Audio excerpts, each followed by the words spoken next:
NHS is overrated. I'm sorry. When you come to the NHS, they will humble you.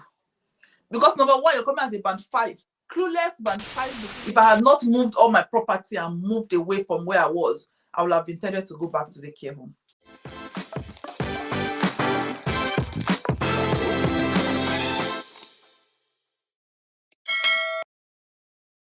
So how is the work environment like there? Since in the care home, you're already used to the backbiting and all those issues. How is it in the hospital? Is it still like that? Another level of backbiting is in the hospital. NHS is overrated. I'm sorry, but I have to say it. I'm still getting used to the system. And I will tell you, I'm glad you're doing videos like this so that people will know. You don't just, back home in Nigeria, if you're working with the government, you're like the big boys, chilling with the big boys. Everybody wants government job. So we come to this country with that same mentality and look down on people working in the care home and thinking if you're with the NHS, you're the one that is the nurse. Although you will learn a lot, like what I've learned, you will learn loads, like enough. But the problem is still another level of problem. Because in the care home, you're like the local champion, you're the nurse. In fact, I'm the nurse in charge most of the days. I mean, I'm not telling people what to do. I tell you when to go for your break. But when you come to the NHS, they will humble you. Because number one, you're coming as a band 5. Clueless band 5 beginning from band, like the top, the money I was earning. Let me not even go to money. When we go to money, when we go there very soon. You're not like the least. You're like the least newest person coming in. And because of the shortage and everything, there's nobody has time for you. I know people get mentor and all, but in fact, the NHS problem is on another level of different. Although I'm getting used to it, I'm understanding what I'm doing, but the first time it was like, oh, whoa, what is this? If I had not moved all my property and moved away from where I was, I would have intended to go back to the care home. Was it that bad? It's not that bad. It's just the fact that you're coming to somewhere and you're now like the JJC who doesn't even know where the toilet is. Exactly. That thing is really discouraging. Seriously. When I think that I want to move to the hospital, I'll be like, so I'll not start again. Start learning everything again. Yeah. That thing is really discouraging. But you are very brave, oh. Seriously, you are really brave to move from what you already know to a new place again and start in a new country. You are really brave. So you're going to tell us how your first day working in the NHS was, since you've been working in the nursing home.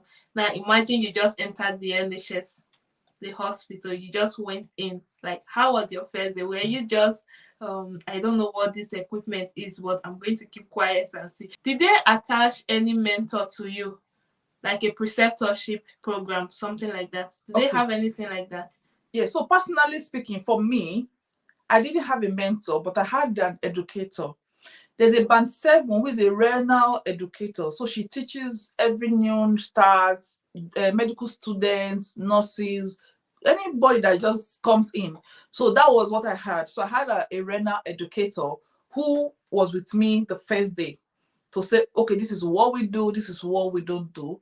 Of course, she won't be able to tell you everything in one day, but at least that first brief introduction, I had a renal educator that was with, and because I've got the dialysis experience as well, I think she just, at some point, she just left me or to just figure things out by myself. But yeah, the introduction to the NHS was not so bad, but then it was overwhelming for me because there were too many things, too many paperwork, too many online things, irrelevant things you have to study again and get signed up for. In fact, even my first day, I remember myself, I went to take, we call it RNS, erythropoietin. I took it and I was going to inject, to give, to, we put it through the machine anyway. I was going to give patient. They're like, no, Gloria, I'm sorry, you're not allowed.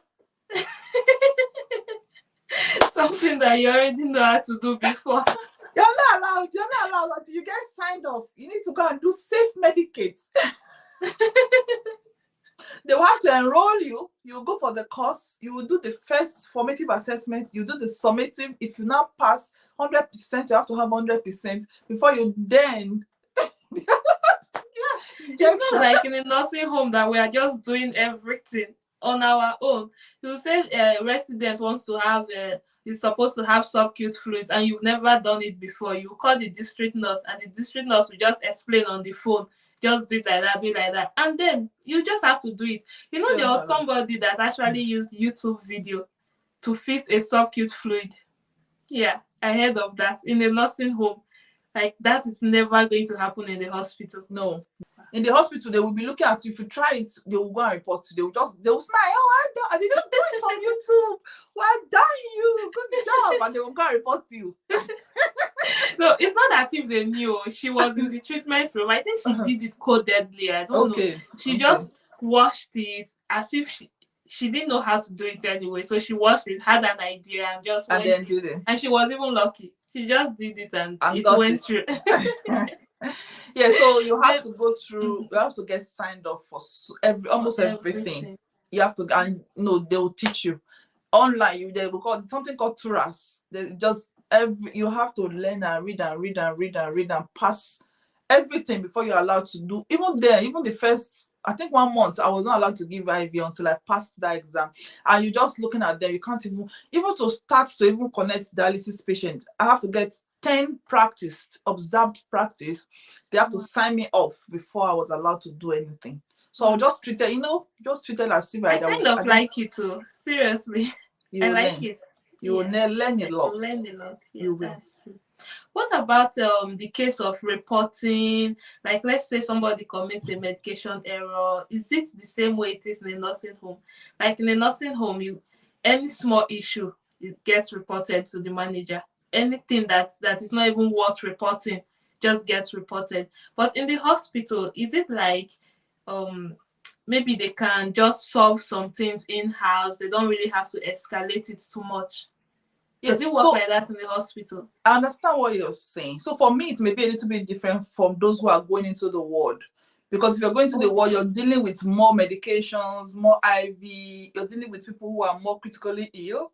Unlike for me, they're dialysis patients. We don't do, in fact, some patients can even be on only one multivitamin, but then they will get some injections on the machine, which 2 nurses have to sign. So there's less possibility of you making medication error if you follow the protocol in the NHS. In fact, there is no IV administration I've administered that does not have protocol. They have protocol. That's true. Yeah, if you want to give whatever antibiotics, there's a book they will give. No, it's a 5 ml syringe, 1 pink needle, 1 green needle. And there's a protocol. If you follow it, you will not miss it. And it is 2 nurses that will check. Especially in my own unit, 2 nurses will check. So the other tablet is just maybe multivitamin. We don't have as much. And why it is more difficult in the care home is because you're dealing with patients, with people with incapacity. They can't say if this medication is wrong. But if you're in the hospital, if you give somebody this blue tablet, and I've not been taking this one. But when you're in a care home, you can make more errors, and they're fragile. So there's so much problem when you make medication error. I would think in the care home compared to the NHS. And in the NHS, there are so many other nurses around you to put you through. You're not working alone. Exactly. You're not working here. You're not like the only one in 25 bedded. You're working with other professionals, other nurses. In fact, I don't know. Just so many people around you to help you. Although there will still be medication error, but that means you've not followed the protocol. If you follow because even when I worked in the ward for 1 day, they have their medication boxes in their room on the wall. So how can you pick medication there and take it to another person? It's almost not possible. So do you wish that you've moved to the NHS earlier, or do you have any regrets at all? So I'm in between. I'm on the fence here. One thing, the only reason why I wish I had moved to the NHS earlier, the only reason is just the money. Because if I had started with the NHS, my eye would not have been big. Exactly. For the care home because coming to there. Because I moan every day, every time now. I'm just moaning. My salary is too small. It's too small. It's just because I'm used to the bigger salary. Okay. But another thing I'm grateful for starting with the care home was, I'm in Scotland. Their English is different. The way they speak is extremely different. Even up to now, I still find it difficult to understand my patients. So the care home gave me the chance to interact with, people get used to the accent. And then it was COVID, so there were no relatives coming in as much. I had my time to adjust to the society, to learn the food in the care home, to know how to, to speak with the resident and get to understand how the system works before I actually come into the place where everybody know their rights. All the patients, they know their rights. If you do anything, they will sue you. They will do. You see, I was able to learn that first before I now jumped into the hospital. So that was something I'm grateful for. So I'm actually 50-50. Okay, so how do you now cope with your finances now that your salary has gone down? Like, don't you miss the other part? I do. I won't tell you how much I earn currently because I've not even been bold enough to come and share it on my channel. It's not that bad. I don't want to just discourage anybody. I will get the courage one day. But because I was started on the very, very low band 5, like the beginning of band 5 bottom, I used to even tell my colleague, like, I feel like I'm in band 3 or band 4. Because I was starting bottom, I'm losing 500 to 600 pounds every month on my salary. I'm losing a lot of money because I don't do night. We don't do night in my unit. We don't do Sundays. And these are the things that helps you to get more money. So those ones we don't have. So I'm losing money. So I've been able to cope with my finances in the sense that, number one, we cut down on the rent. If you remember, my rent was 720. Now I'm paying 660. So a little bit from the rent. Number two, although I have more expenses because I'm traveling now, I drive to work. But look, at the end of the day, you still have to just cut your coat according to your clothes. Because now that my finance is less, I've just reduced my expenses. I don't always spend as much. It actually affected my savings more because now I'm not able to save as much. But spending has never been my problem. I don't spend as much, like, anyway. So just you have to live with it. You have to just live with it. And I'm married as well, so I get help. Yeah, I saw your short the other time and you were asking, what should I choose? What should I choose? I don't know. NHS or care home? Care home. Like, forget it. Easy decision for me. Care home, the money. Yeah, it's the money. It's just the money. But now that you're in the NHS and you're going to school too, do you think that would have been possible if you were in a nursing home? I started when I was in a nursing home. I started my school when I was in the nursing home. Yes, I started September. I left my nursing home in, is it December or so? Yeah, so I started schooling when I was in the nursing home. And it was actually my manager that gave me my reference for my school. Wow. She was very happy because she did her master's in the same school. So she was like, oh, good girl, go for it. She gave me my reference. So I started, it's nothing different. It's just the same off days. There's nobody will stop. It's just the same. You have the same opportunity, except you don't go for it. I'm paying for myself anyway, so it's not like they're sponsoring my school. So there's nothing. It doesn't affect anything. Okay, so what do you advise people like us that now have their placenta in the nursing home and we don't want to leave to the NHS because of the salary? What can you tell me now that will pull me out of that place? I'll tell you two things. Number one is, I don't know how young or how old you are, but if you're still young, I've only been in nursing for about 11 years, so I'm still very young. I still have loads of things to learn. If you want to learn, the NHS is for you. Yeah. So depending on how old you are, if you think my nursing career, I don't need anything again. I'm happy where I am. I'm comfortable just to get the money. Go to the care home and you'll be fine. You have enough money. That is one. The second thing I'm going to tell you is, don't forget that as you go in January now, I'm going to go to the next band 5, but another level of band 5. Is it every year they increase the band? Every year for the first, is it 3 or 4 years? Then you get to the top, and then you have to go to band 6, and then you increase again, go to band 7 and increase again. So as you increase, you get extra 2,000 to 3,000 pounds a year, I think, on your salary, which will at least reflect something. So don't forget that in the NHS you get promotion.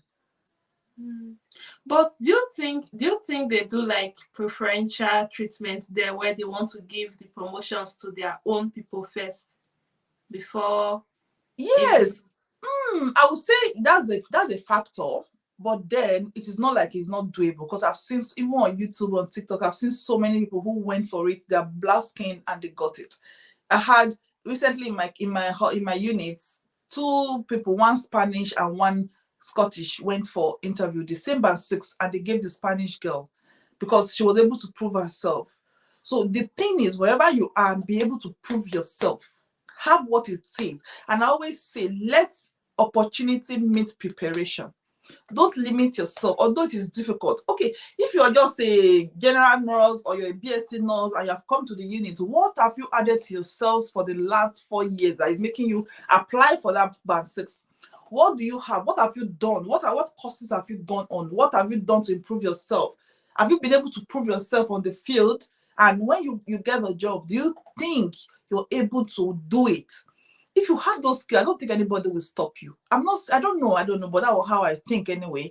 I don't think if I'm qualified enough to be a band 6 with all the experience, if I go for it, I don't think anybody will say because my color is black and they will not give me. In Scotland, though, I don't think they will do that. If they do it, they will sue each other now. Is it?